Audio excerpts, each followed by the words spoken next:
डमो वज्रायाणम डमो लोए सवसाहुडम।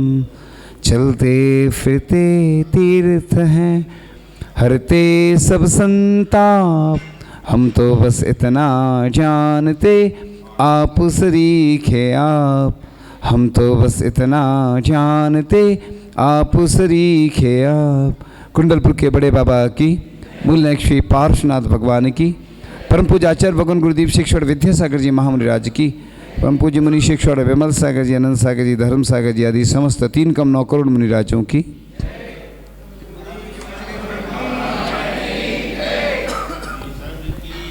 वह व्यक्ति चला जाता है साधु के पास, मुझे कोई मंत्र दे दो।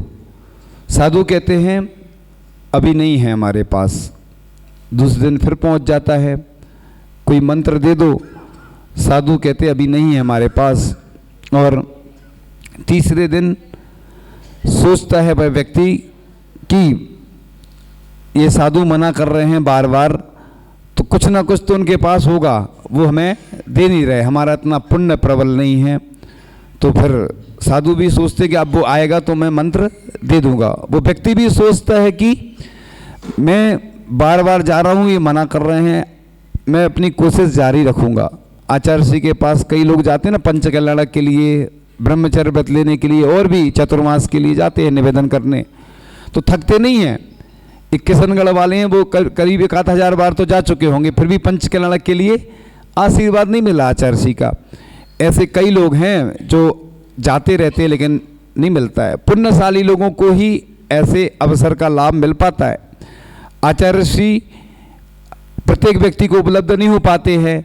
लोग चाहते हैं कि हम आचार्य श्री के चरण छुएं, आचार्य श्री को आहार देने का सौभाग्य प्राप्त करें, आचार्य श्री से हम थोड़ी चर्चा कर लें, लेकिन जिनका पुण्य होता है उनके लिए ही वह अवसर प्राप्त हो पाते हैं। इसी प्रकार से साधु के पास वह पहुंच जाता है तीसरे दिन व्यक्ति, और साधु उसको मंत्र दे देते हैं और बोलते हैं कि बंदर को याद नहीं करना।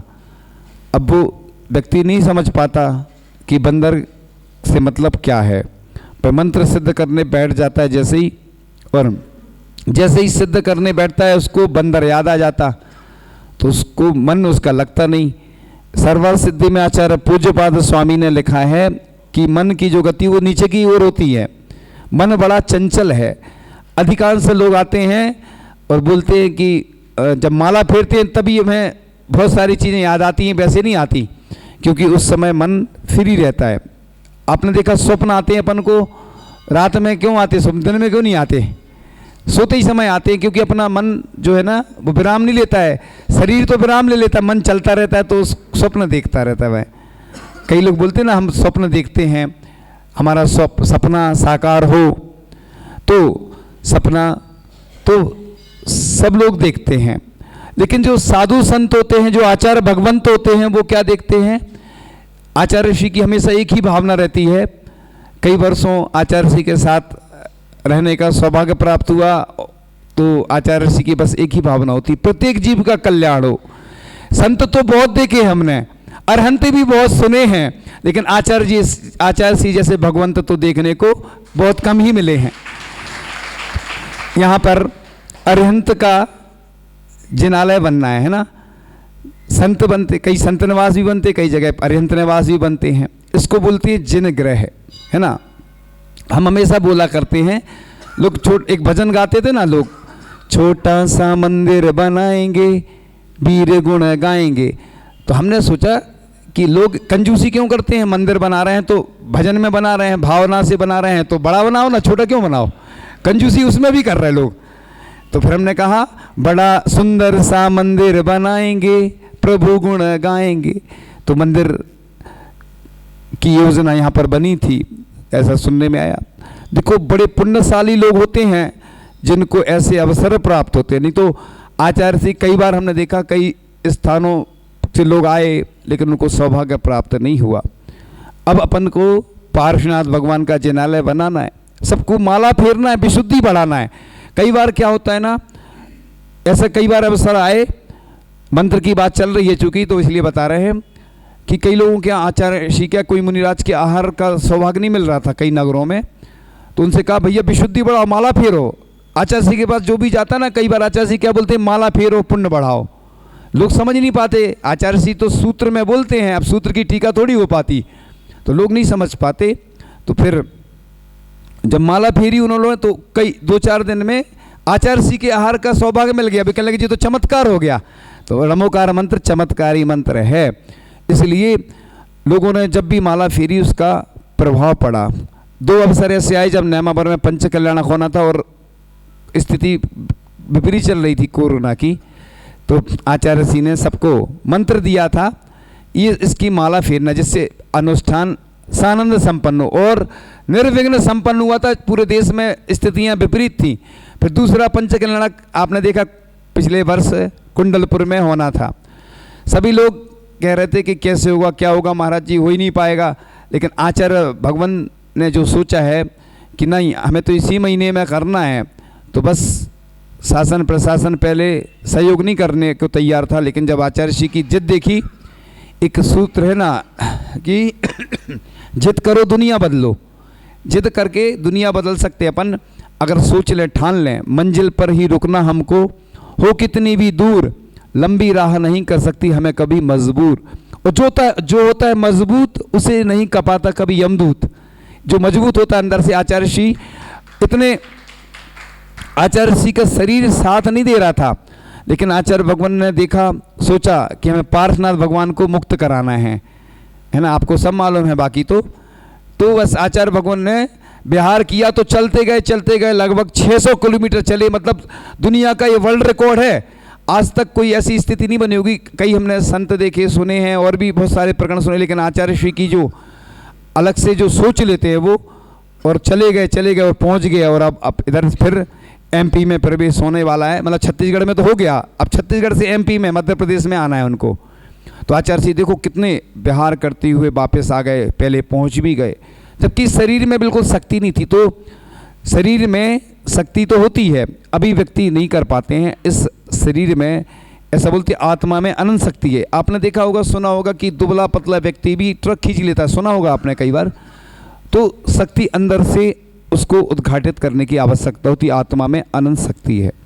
तो इधर सब लोग संकल्प लेंगे, पार्श्वनाथ भगवान की जाप का लेंगे कि आचार्य श्री भी स्वस्थ रहे और मंदिर अति शीघ्र बने। और एक बार भगवान से भी प्रार्थना करेंगे, हे भगवान मेरे द्वारा जो पूर्व में कोई भी त्रुटियां हुई क्षमा करें। ये भी प्रतिक्रमण है। हम तो हमेशा बोलते कि एक छोटी सी पंक्ति है ना, ओम नमः सबसे क्षमा सबको क्षमा, सुखी रहें सभी आत्मा सभी बने परमात्मा। ऐसी भावना, अपना जैन दर्शन द्रव्य प्रधान तो है, भाव प्रधान है। जाकी रही भावना जैसी, अगर अपन भावना करेंगे तो निश्चित रूप से वह पूर्ण होती है। ऐसा नहीं सोचें कि अरे भावना से क्या होता है। देखो द्रव्य तो बाद में आता है, पहले अपन भाव करते हैं कोई भी कार्य के। जैसे प्लानिंग करते हैं ना अपन, जैसे अपन को मकान बनवाना है तो नक्शा बनवाते पहले इंजीनियर से, वास्तु वाले से समझ के, फिर उसको अपन ज़मीन पे फिर शिलान्यास करके आदि करके फिर वो धीरे धीरे मकान बनता है, संत निवास बनता है, मंदिर बनता है। तो भावनाओं से तो पहले बनाना ही पड़ता है, आकार लेना पड़ता है। कुंडलपुर में जब मंदिर बन रहा था तो लोगों ने सोचा नहीं होगा, कितनी सारी समस्याएं आई, लेकिन आचार्य भगवान ने कहा कि धैर्य रखो, धैर्य का फल मीठा होता है। तो धीरे धीरे क्रमशः बनता गया। तो मंदिर में सबसे ज़्यादा विघ्न बाधाएं आती हैं। तो अपन को क्या करना है कि विशुद्धि बढ़ाना है, कोई एक वस्तु का त्याग करना है और क्षमा भी मांगना है कि हे भगवान हमने अभी तक इतने ऐसे जो भी समस्याएं आई हैं उनको देखा है भगवान, अब हम चाहते हैं कि हे भगवान समस्या दूर हो। पार्श्वनाथ भगवान उपसर्ग विजेता हैं देखो, और आज सबके उपसर्ग दूर करने वाले बन गए। उनने पहले 10 भाव तक उपसर्ग सहन किए तो उपसर्ग विजेता बन गए। इसीलिए ऐसी सभी लोग भावना भाएंगे, हे भगवान आप अति शीघ्र नवीन मंदिर में विराजमान हो, नवीन वेदिका पर विराजमान हो। हे भगवान मेरे द्वारा मन वचन काय से कृत कार्य तन मुंदा से जो भी त्रुटियां हुई हों वह क्षमा करें भगवान, क्योंकि क्षमा मांगने से बहुत व्यक्ति हल्का हो जाता है और हो सकता है कोई जो विघ्न बाधा आ रही हो वह दूर हो जाए। और अति शीघ्र आचार्य भगवान ने यहाँ का शिलान्यास करवाया था और कई वर्ष से वो ऐसी विघ्न बाधाएं दूर नहीं हो पा रही हैं।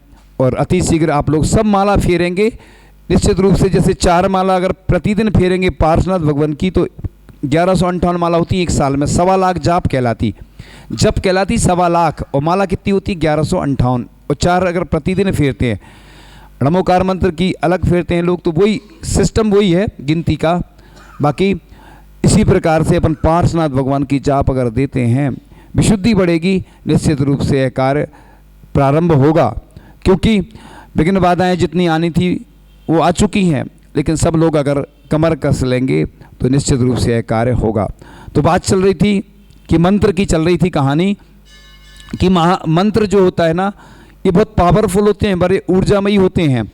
आपने सुना भी होगा, मंत्र जो होते हैं ना मंत्री की तरह काम करते हैं, सहायक होते हैं संकट में, जिस प्रकार से राजा का सहायक मंत्री होता है।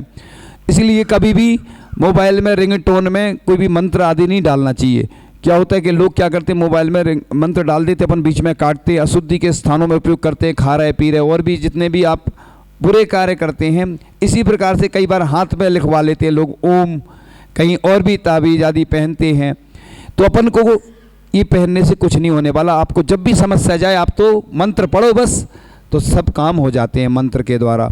क्योंकि आपने देखा होगा जब भी प्राण प्रतिष्ठा होती है, पाषाण से परमात्मा जब बनते हैं, उसमें क्या होता है, कुछ होता थोड़ी है। तब कल्याणक तक तो मुनि महाराज रहते हैं, वो प्रतिमा पे संस्कार दी जाते हैं 5 कल्याणक के। तो फिर जब केवल ज्ञान कल्याणक होता है, जिस दिन ज्ञान कल्याणक बोलते हैं ना उसको, ज्ञान कल्याणक में पहले सूर्य मंत्र आदि की पहले माला फेरी जाती हैं, फिर माला फेरने के बाद उन्हीं मंत्र के द्वारा प्राण प्रतिष्ठा की जाती है भगवान की, पाषाण से परमात्मा की यात्रा। उसके पहले भगवान प्रतिष्ठित नहीं होते हैं, लेकिन जिस दिन ज्ञान कल्याणक होता है, जैसे ही लगभग 1 घंटे से ज़्यादा लगता है, भक्तियाँ पढ़ी जाती हैं और नेत्र उन्मीलन आदि की क्रियाएं होके और सूर्य मंत्र, चंद्रकला मंत्र आदि से प्राण प्रतिष्ठा की जाती है। यानी मंत्रों, लोग सोचते होंगे कि हम लोगों को क्यों नहीं देखने दिया जाता। कारण ये है कि उधर जब प्राण प्रतिष्ठा चलती है तो बहुत विशुद्धि बढ़ाई जाती है, शुद्धि रखी जाती है, क्योंकि मंत्र जो होते हैं बहुत पावरफुल होते हैं। और कई बार ऐसा भी हुआ जो उस एरिया में गया अशुद्धि में और उसके ऊपर बुरा प्रभाव पड़ जाता है। क्योंकि जो देवी देवता होते हैं वो तो रक्षक देव होते हैं, तो वो वहीं पर रहते हैं, और जैसे ही आपने कोई गड़बड़ किया, कोई अशुद्धि का कार्य किया, तो बस तुरंत वो आक्रमण कर देते हैं। वो तो रक्षक हैं, उन्हें रक्षा करना है भगवान की। इसलिए वो मंत्र जो होते हैं बड़े पावरफुल होते हैं, ऊर्जामयी होते हैं। इसलिए उधर सिर्फ शुद्धि में भी जो ब्रह्मचारी होते हैं, जो पुजारी आदि, जो प्रतिष्ठाचार और महाराज जी साधु के अलावा किसी को प्रवेश नहीं दिया जाता। तो आप सोचिए मंत्र कितने पावरफुल होते हैं। जब शांति धारा की जाती है, वैज्ञानिकों ने सिद्ध किया है कि इससे बड़े बड़े रोग ठीक हो जाते हैं, कैंसर आदि जैसे। एक पुस्तक आई थी हमारे पास, नमोकार मंत्र हीलिंग, यानी उसमें लिखा था वर्ल्ड का सबसे बड़ा मंत्र, सबसे बड़ा डॉक्टर क्या है, नमोकार मंत्र। तो उसमें लिखा था, उसमें इमोशनल केयर मतलब एक चिकित्सा होती है, भावनिक, यानी मंत्रों के द्वारा भी चिकित्सा होती है। आचार्य पूज्यपाद स्वामी ने लिखा है शांति भक्ति में, विद्या भेषज मंत्र तो ही हवनई, यानी विद्याएं भी काम करती है, मंत्र भी काम करते हैं, भेषज माने औषधि भी काम करती है, और जल भी काम करता है। जल भी औषधि बन जाता है, लेकिन उसको तरीके से उपयोग किया जाता है। तो ये मंत्र बड़े पावरफुल होते हैं, ऊर्जामयी होते हैं, लेकिन इनकी अगर अभिनय की जाती है तो शुभम चक्रवर्ती की कथा आप लोग पढ़ सकते हैं कि वह नरक गया। वो शुभम चक्रवर्ती जब वो आम रहता है ना, आम, तो एक पहले खीर आती है, तो खीर वो अपने रसोईया के ऊपर उड़ेल देता है, गरम गरम खीर थी, वो मरण को प्राप्त हो जाता है रसोईया। और रसोईया जब मरण को प्राप्त हो जाता है तो वह वापस आता है बदला लेने के लिए, और उसको ज्ञात हो जाता है कि इसने ही, राजा ने मेरे ऊपर खीर डाली थी जिससे मेरा मरण हो गया, बदला लेना है। तो वह आम लाता है, बहुत स्वादिष्ट आम था, तो आम उसको देता है, तो राजा को पसंद आ जाता है।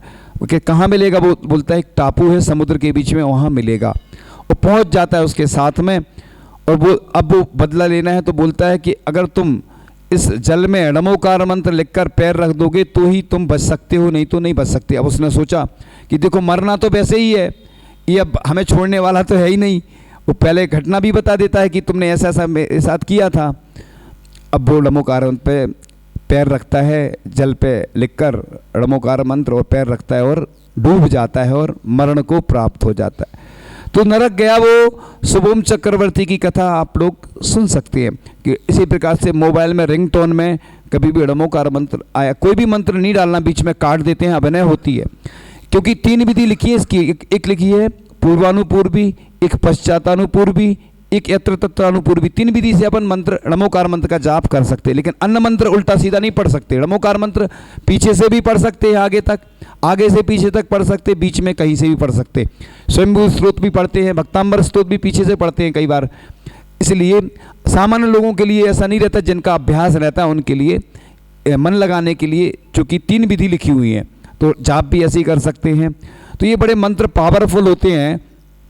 तो जिस प्रकार से शुभम चक्रवर्ती जब नरक गया, इसी प्रकार से कोई भी किसी भी प्रकार से कोई मंत्र जिसको अपन कहीं भी रख देते हैं, चाहे वो कलश हो, चाहे ब्रासलेट हो, चाहे गले में कोई वो हो, इसमें कोई भी मंत्र का प्रयोग नहीं करना चाहिए, किसी बीजाक्षर का प्रयोग नहीं करना चाहिए। क्योंकि आप लोग कई ऐसे काम करते हैं, देखो जब साधु भी होते हैं, साधु को दीक्षा दी जाती है तो मंत्रों के द्वारा दी जाती है, आचार्य शीष करते संस्कार, उसके बाद यह रत्नात्रय से पवित्र मुद्रा हो जाती है। लेकिन पिच्ची भी साइड में रख देते हैं। आपने देखा आहार करते समय, अन्न कार्य के समय पिच्ची क्यों रख देते? क्योंकि पिच्ची भी कई बार वो अशुद्ध रहती है, शुद्ध नहीं रहती। कमंडल भी अशुद्ध रहता है, लेकिन उपयोग करना तो साथ में ही रहता है। सामयिक के समय भी साइड में रख देते। तो जब साधु इतने पवित्र होने के बावजूद कहीं मंत्र दिखा आपको लिखा हुआ, भगवान के ऊपर जरूर अपन जब हम लोग संस्कार करते हैं या शांति धारा आप लोग करते हैं भगवान की, तो बीजाक्षरों का प्रयोग होता है। शांति धारा के माध्यम से अपन पूरे विश्व के कल्याण की भावना करते हैं कि हे भगवान सभी के रोग ठीक हों। तो बड़े मंत्र बड़े पावरफुल होते हैं। एक एक बीजाक्षर इतना पावरफुल होता है, ये बीज के समान होते हैं। जैसे पेन ड्राइव रहती ना, छोटा कार्ड रहता है, उसमें कितना सारा डाटा रहता है। इसी बट वृक्ष होते हैं ना, जैसे छोटे से बीज में बट वृक्ष छिपा हुआ होता है। ये मंत्र जो होते हैं बीजाक्षर इसलिए बोलते हैं कि बीज में बड़ा वृक्ष छिपा हुआ होता है, बड़े पावरफुल होते हैं, ऊर्जामयी होते हैं। तो वह साधु के पास जाता है और साधु से मंत्र मांगता। साधु ने कहा था कि बंदर को याद नहीं करना। अब वो मंत्र सिद्ध करने बैठता है तो बंदर याद आता है उसको, तो वो सिद्ध ही नहीं हो रहा था। अब वो उसको गुस्सा आ जाती है, साधु के पास जाता है, अपना मंत्र वापस ले लो, हमें सिद्ध नहीं हो रहा है। आपने कहा था अगर आपको सिद्ध करवाना था तो बंदर का विकल्प नहीं देना था कि ये बंदर को याद नहीं करना। तो वो कहता है साधु उस व्यक्ति से कि बंदर कोई और नहीं, तेरा मन ही है जो चंचल है बंदर के समान, इसलिए मैंने कहा था कि बंदर को याद नहीं करना। अब उसको जब भी मंत्र सिद्ध करता तो बंदर याद आ जाता। तो बस मंत्र सिद्ध करते समय, माला फेरते समय हम बड़ी विशुद्धि के साथ फेरें, और ज़्यादा हो तो अपन जिनवाणी या कोई पुस्तक सामने रख लें, उसको देख के भी पढ़ सकते हैं अपन। इससे क्या मन लगा रहता है। कभी पीछे से भी कर सकते, आगे पीछे से करते, ऐसे करके ड़मोकार मंत्र के लिए बता रहे हैं। और कोई मंत्र उल्टा सीधा नहीं पढ़ना, क्योंकि अपने जो जिन मंदिर होते हैं बड़े पावरफुल ऊर्जामयी होते हैं। और हमने देखा है कि अनुभव भी किया है कि जब जब जिन ने जो भी कोई ऐसे कार्य किए अशुद्धि आदि के, तो उसका दुष्प्रभाव बहुत जल्दी पड़ता है। इसलिए निश्चय कह के अपन आते हैं, जब भी मंदिर में आते हैं। अस्सई क्यों बोलते हैं? क्योंकि यहाँ पर भी देवी देवता बैठे रहते हैं, अभी भी बैठे होंगे, सुन रहे होंगे वो। और अपन ने थोड़ी सी भी अवनय की या कोई भी ऐसे गलत कार्य किया मंदिर में, तो तुरंत उसका असर देखने को मिल जाता है। हाँ, कई बार पुण्य का उदय रहता है तो हो सकता है वो असर नहीं होता है, लेकिन कालांतर में आगे हो सकता है। तो जिस प्रकार से उसने मंत्र के माध्यम से उसने सोचा था कि हमें एक हमारा कार्य हो जाएगा, तो इसी प्रकार से यहाँ के लोग भी पार्श्वनाथ भगवान की जाप करेंगे, जिससे अति शीघ्र इतना सुंदर मंदिर बने जिसकी कल्पना आप लोगों ने की है।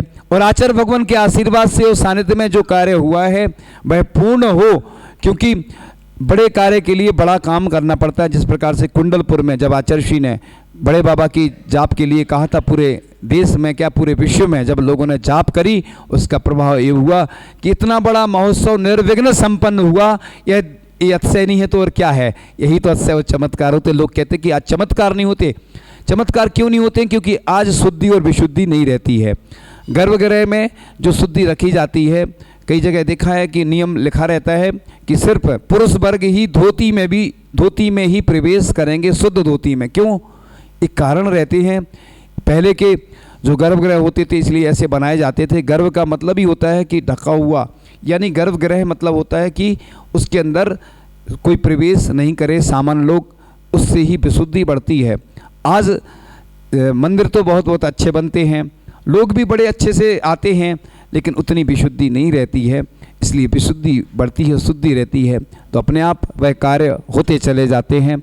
आप लोग इस अनुष्ठान में तन मन धन से जो अनुष्ठान होने वाले हैं उन सब से जुड़ें और अपनी भावना भाते रहें, जिससे प्रतिदिन भावना भाने से वह कार्य अति शीघ्र होगा। और आचार्य भगवान का सानिध्य तो प्राप्त हुआ ही है, आशीर्वाद प्राप्त है ही, लेकिन कुछ कार्य जो बड़े होते हैं उनमें थोड़ा समय लगता है, इसलिए घबराने की और डरने की बात नहीं है। तो बस सफलता निश्चित रूप से आपको मिलेगी। तो जीत हो या हार, हमेशा रहो तैयार। इसलिए देखो, चाहे बड़े बाबा का मंदिर हो, कितने वर्ष लगे, अभी भी काम जारी ही है, चल ही रहा है, और भी बहुत सारे मंदिर हैं। इसलिए ऐसा नहीं सोचें, अपने आप को कभी कमज़ोर नहीं समझें। जो विघ्न बाधाएं तो आती रहती हैं, जितने भी मंदिर बने, जो भी अभी तो बहुत सुविधाएं हैं। पहले के लोग तो देखो कितने बड़े बड़े मंदिर बना के कितनी बड़ी बड़ी प्रतिमा विराजमान करके गए, पहले सुविधाएं नहीं थी, आजकल तो सब सुविधाएं आ गई हैं, सब अच्छा होगा।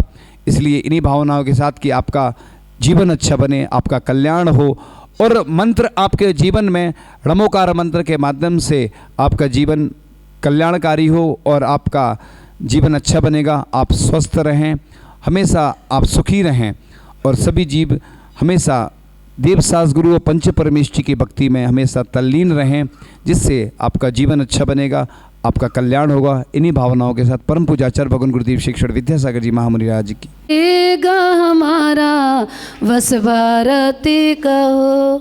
ओम ह्रीम अष्टोत्तर सत आचार्य श्री विद्यासागर मुनीन्द्राय जन्म जरा मृत्यु विनाशनाय जलम निर्वभामिति।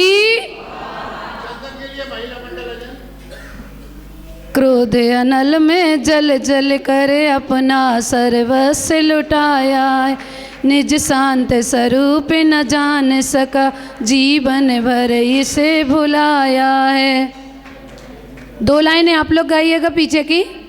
चंदन शम शीतलता पाने,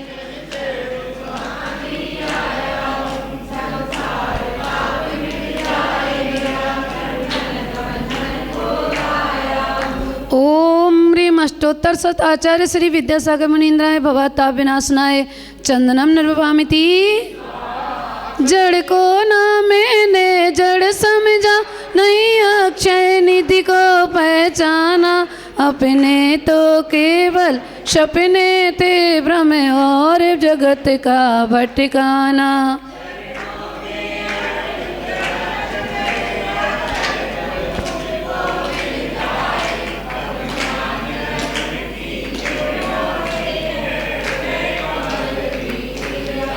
ओम ह्रीम अष्टोत्तर सताचार्य श्री विद्यासागर मुनीन्द्राय अक्षय पद प्राप्ताय अक्षतान निर्वपामिति। इन विषय भोग की मदिरा पी में बना सदा से मत वाला, तृष्णा को तृप्त करे जितनी उतनी बढ़ती इच्छा जाला।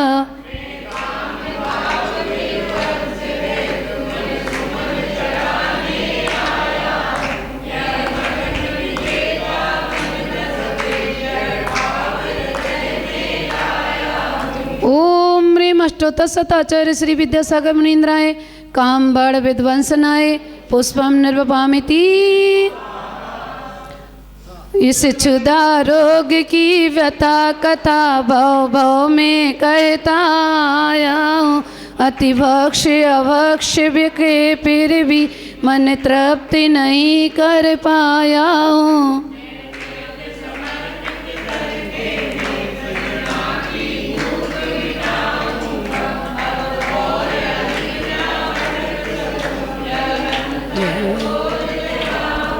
ओम ह्रीम अष्टोत्तर सताचार्य श्री विद्यासागर मुनीन्द्राय क्षुधारोग विनाशनाय नैवेद्यम निर्वपामिति।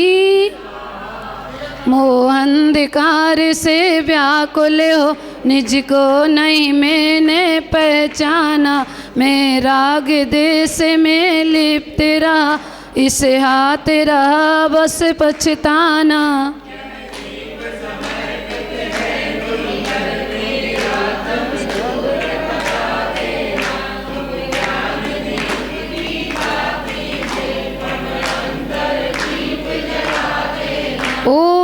अष्टोत्तर शताचार्य श्री विद्यासागर मुनीन्द्राय, मुनि श्री विमल सागर मुनीन्द्राय, मुनि श्री भाव सागर आदि समस्त मुनीन्द्राय, महामोहंकार विनाशनाय दीपम निर्वामिति।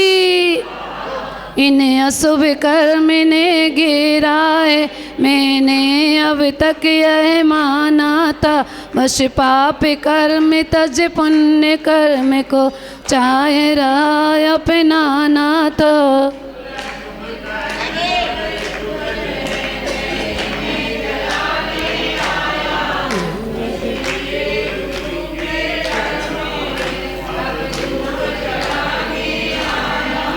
ओम ह्रीम अष्टोत्तर शताचार्य श्री विद्यासागर मुनीन्द्राय, मुनि श्री विमल सागर पूज्य सागर अनंत सागर धर्म सागर मुनीन्द्राय, महामोहंकार अष्टकर्म धूपम निर्वभामिति।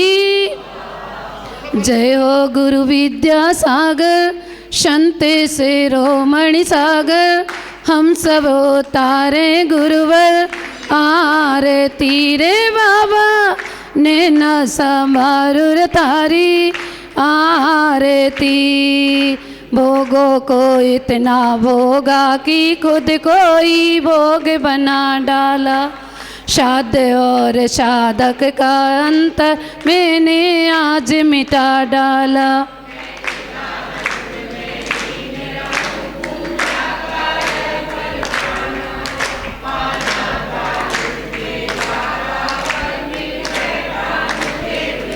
तुम हो अहिंसा वाले, जिन वाणी के रखवाले, हम सब उतारे गुरुवर, आरती रे बाबा नैना संभार तारी आरती। ओम ह्रीम अष्टोत्तर शताचार्य श्री विद्यासागर मुनीन्द्राय, मुनि श्री विमल सागर अनंत सागर धर्म सागर श्री भाव सागर मुनीन्द्राय, महामोक्ष फल प्राप्ताय फलम निर्वभामिति। जग के वैभव को पाकर में निस दिन के साल मस्त रहा, चारों गतियों की ठोकर को खाने में ही व्यस्त रहा। मैं हूँ स्वतंत्र ज्ञात,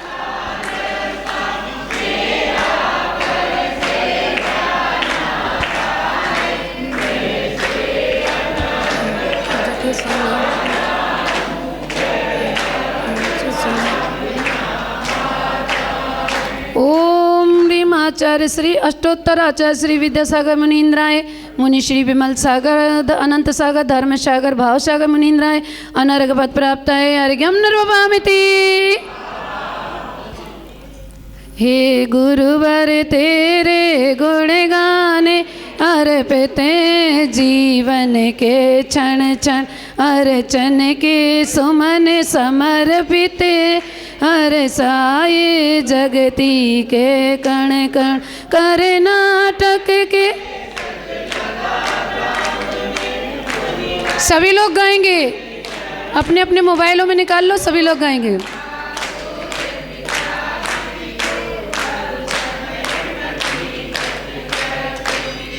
बचपन के इस विद्याधर में विद्या के सागर उमड़ पड़े, मुनिराज देश भूषण जी से तुम ब्रह्मचर्य व्रत लेकर पड़े।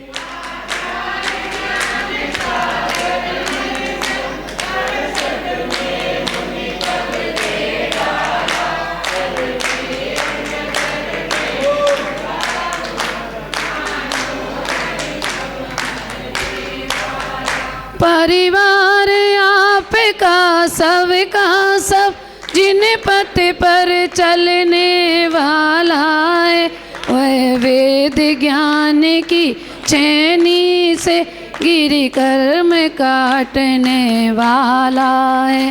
तुम स्वयं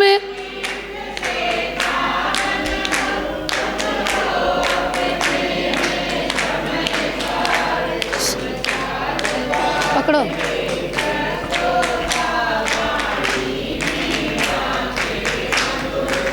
रे तुम कुंद कुंद के कुंदन से कुंदन सा जग को कर देने, तुम्हें निकल पड़े बस इसीलिए भटके अटकों को पत देने वह मंद मधुर मुझसे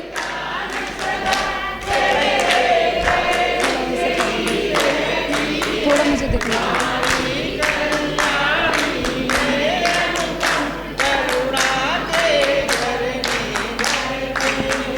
तुम में कैसा सम्मोहन या है कोई जादू टोना जो दर्श आपके कर लेता नहीं चाहे कभी भी लग होना।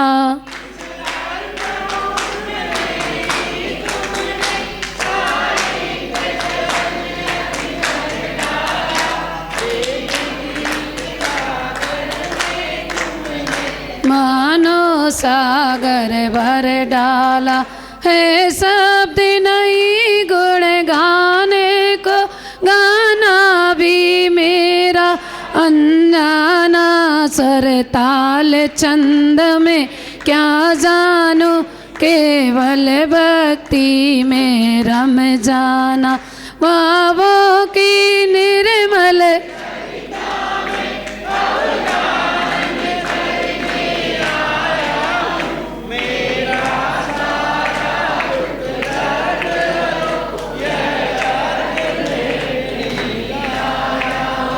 हे तपो मूर्ति आराधक हे योगीश्वर हे महासंत यह भव्य कामना देख सके युग युग तक आगामी बसंत यह भव्य कामना देख सके युग युग तक आगामी बसंत। ओम रूम अष्टोत्तर शताचार्य श्री विद्यासागर मुनीन्द्राय जयमाला संपूर्ण अर्घ्यम आर्घ्यम दिव्य अर्घ्यम निर्वामिति। आज से 3 वर्ष पहले आचार्य श्री ने रेवती रेंज में चौमासा किया था। चौमासे के बीच में 1 महीने के लिए प्रारंभ गार्डन में उनका प्रवास हुआ था। उसी प्रवास में आचार्य श्री ने कुमिड़ी स्थित आदिनाथ दिगंबर जैन मंदिर में अपने चरणों की रज वहाँ पे रखी हुई थी। आचार्य श्री ने मंदिर देखा, पूरी व्यवस्थाएं देखी और बहुत बहुत आशीर्वाद दिया। उसी आशीर्वाद के फलीभूत होते हुए आचार्य श्री ने 8 मार्च से 14 मार्च का पंजीकरण करने का आदेश हम लोगों को दिया है और उसको संपन्न कराने के लिए श्री 108 विमल सागर जी महाराज साध संघ इंदौर पधारे हैं। मैं आप सबसे निवेदन कर रहा हूं उस पंचकर्णक में सब बढ़ चढ़कर भाग लें। इन इंद्राणी के लिए 3100 रुपये की राशि रखी है। उसमें धोती, दुपट्टा, माला, मुकुट आदि और भोजन का पास उसमें रखा गया है। जन्म कल्याणक कलश के लिए 1100 रुपये की राशि रखी हुई है। इन सब व्यवस्थाओं के लिए हमने हमारे बड़े भाई साहब श्री सुगन चंद जी जैन साहब से चर्चा करके उनको ये सब व्यवस्थाएं सौंपी हैं। आप इन सब व्यवस्थाओं के लिए भाई साहब से संपर्क कर सकते हैं। अष्ट कुमारी के लिए, अष्ट देवियों के लिए यहाँ की महिला मंडल की अध्यक्ष श्रीमती नीता जी को व्यवस्थाएं दी हैं। आप उस कार्य के लिए भी उनसे संपर्क कर सकते हैं। आपसे हाथ जोड़ के विनती है, आप आइए और सा आनंद उसमें बैठिए और धर्म लाभ लीजिए। हाँ, मैं एक बात भूल गया था। 6 तारीख को सोमवार को दोपहर को 1 बजे उस पंचकर्णक के लिए पात्रों का चयन उदासीन आश्रम में रखा गया है। सभी लोग उसमें वहाँ पधारें और धर्म लाभ लें। बोली के पश्चात वहाँ भोजन की व्यवस्था रखी गई है सभी के लिए। जय जिनेन्द्र। हाँ, इसी कड़ी में उदयनगर से हमारे बीच में प्रियांश जी और की जय। संत शिरोमणि आचार्य गुरु विद्यासागर जी महामुनि राज की जय। परम पूज्य मुनि श्री 108 विमल सागर जी महाराज सत्संग की जय। बंधुओं, परम सौभाग्य का विषय है कि परम पूज्य मुनि श्री विमल सागर जी महाराज सत्संग के सानिध्य में हमारे यहाँ उदयनगर में श्री 1008 सिद्ध चक्र महामंडल विधान 10 फरवरी से 17 फरवरी होने जा रहा है। और आचार्य भगवान के आशीर्वाद से और परम पूज्य मुनि श्री सत्संग के सानिध्य में ऐसी भावना हुई कि पुण्यार्जक परिवार ने एक छोटा सा विधान रखने की भावना रखी और पूज्य महाराज श्री के मुखारबिंद से निकला कि भव्य होना चाहिए। तो 512 मंडलीय सिद्ध चक्र महामंडल विधान हो रहा है और पुण्यार्जक परिवार ने उसको पूरा करने का अपना संकल्प भी लिया है। तो पुण्यार्जक परिवार की ओर से निवेदन है कि ज़्यादा से ज़्यादा संख्या में 512 मंडली विधान है तो कम से कम 512 इंद्र बने, जिसमें पुण्यार्जक परिवार की ओर से निःशुल्क रखा है। वस्त्र मिलेंगे, भोजन द्रव्य सभी निःशुल्क रखा गया है। यदि उन्होंने तो फ्री रखा, निःशुल्क रखा, पर पूज्य मुनिश्री का ऐसा आदेश है कि यदि कोई उसमें सहयोग करना चाहे और फ्री नहीं बैठना चाहे तो उसकी राशि स्वीकार करें तो वो दे सकते हैं, वो जमा करें, जिसकी जो भावना हो। पर उन पुण्यार्जक परिवार की ओर से निःशुल्क रखा गया है तो ज़्यादा से ज़्यादा संख्या में सभी लोग इंद्र बने और उसमें 512 मंडलीय सिद्ध चक्र महामंडल विधान जो इंदौर के इतिहास में पहली बार होने जा रहा है, सभी लोग उसमें सम्मिलित हों, ऐसी भावना है। ज़्यादा से ज़्यादा संख्या में सभी लोग उपस्थित हों। तिलक नगर से महाराज की, पूज्य मुनि श्री विमल सागर जी महाराज की, पूज्य मुनि श्री भाव सागर जी महाराज की, मुनि संघ की। हम इंदौर वाले अत्यंत सौभाग्यशाली हैं गुरुदेव। 2015 से आचार्य श्री के संघ का सबसे पहले समय सागर महाराज जी का संघ हमारे इंदौर में आया और पहला चातुर्मास मिला और उसके बाद निरंतर प्रतिवर्ष कोई ना कोई साधु संघ, माता जी का संघ हमारे इस इंदौर नगर में आचार्य श्री के अनुकंपा से आते रहे और धर्म की गंगा बहती रही। बहुत अच्छा अवसर आया है कि अभी आचार्य श्री जब यहाँ पर इंदौर में बहुत भव्य पंचकल्याणक हुआ था और उसके बाद चातुर्मास हुआ, उसके बाद से ये क्षेत्र थोड़ा सा खाली खाली लग रहा था। हालांकि पूर्णमती माता जी ने पिछले बार का चातुर्मास किया, अब महाराज श्री आए हैं तो निश्चित रूप से सत्संग आए हैं तो बहुत लाभ हमारे इस पूरी इंदौर नगरी को मिलेगा। 2 तारीख का प्रवास महाराज श्री सत्संग का तिलक नगर क्षेत्र में भी है। तिलक नगर क्षेत्र महाराज जी वही है जहाँ पर 23 दिन आचार्य श्री रुके थे और पंच कल्याणक उसी क्षेत्र में तिलक नगर क्षेत्र में हुआ था, जो कि पूरे इंदौर के 13 मंदिरों जिनालयों का पंच कल्याणक था। तो आपकी अनुकंपा ये मुझे ऐसा बताया जिनेश भैया जी ने कि अभी सिर्फ 1 दिन का प्रवास मिल रहा है। ये तो बहुत छोटी से हम लोग के लिए बूंद बराबर भी नहीं है गुरुदेव। तो अधिक से अधिक समय हम सभी क्षेत्रों को मिले, ऐसी मेरी भावना है। नमोस्तु गुरुदेव, नमोस्तु गुरुदेव। नाथ भगवान की, शांति विधाता शांतिनाथ भगवान की, चैतन्य चमत्कारी पार्श्वनाथ भगवान की, वर्तमान शासन नायक महावीर भगवान की, हम सबके भगवान संत श्रोमणी आचार्य गुरुदेव विद्यासागर जी महाराज की, परम पूज्य मुनि श्री विमल सागर जी, अनंत सागर जी, धर्म सागर जी, भाव सागर जी महाराज की, समस्त मुनि संघ की मूल भावना जैसा कि सचिन भैया ने अभी रखी है, सभी की यही है कि बहुत कम समय मुनिश्री के प्रवास का मिल रहा है। विजयनगर पूरा आपके चरणों में समर्पित है और चूँकि समय हो रहा है, मैं इतनी ही प्रार्थना करता हूँ कि अभी जैसा भी आपका कार्यक्रम रूपरेखा हो, परंतु विजयनगर को और अधिक समय और मिले, आपका सानिध्य मिले, जिसका लाभ हम किसी न किसी कार्यक्रम के माध्यम से, और गुरुदेव का जो आशीष हुआ है और गुरुदेव ने भी जो स्वप्न देखा है, महाराज श्री आचार्य भगवान का जब यहाँ प्रवास हुआ, सारे इंदौर के श्रेष्ठी वर्ग यहाँ उपस्थित हैं, सचिन भैया हैं, प्रजेश भाई हैं, विपुल भाई साहब हैं, नायक जी हैं, धर्मेंद्र भैया हैं, सभी लोग यहाँ उपस्थित हैं। जो आशीष विजयनगर को प्राप्त हुआ और गुरुदेव की जैसी गरिमा थी उसके अनुरूप यहाँ बहुत ही बड़ा समोसरण गुरुदेव का 16 दिन का यहाँ लगा और बहुत महती प्रभावना हुई। और हमारा यही निवेदन है और प्रार्थना है कि वो कार्य आगे बढ़े और आपके चरण सानिध्य में बढ़े, ऐसी मंगल भावना है। बोलिए परम पूज्य मुनि श्री विमल सागर जी महाराज की जय। अब अधिक विलंब ना करते हुए मैं परम पूज्य मुनिश्री के चरणों में बारंबार नमोस्तु निवेदित करते हुए प्रार्थना करता हूँ कि अपनी मंगलमयी वाणी से हम सबको कृतार्थ करें। नमोस्तु भगवान। जिन वाणी स्तुति होगी सभी लोग खड़े हुए। जा वाणी के ज्ञान से सूझे लोक सो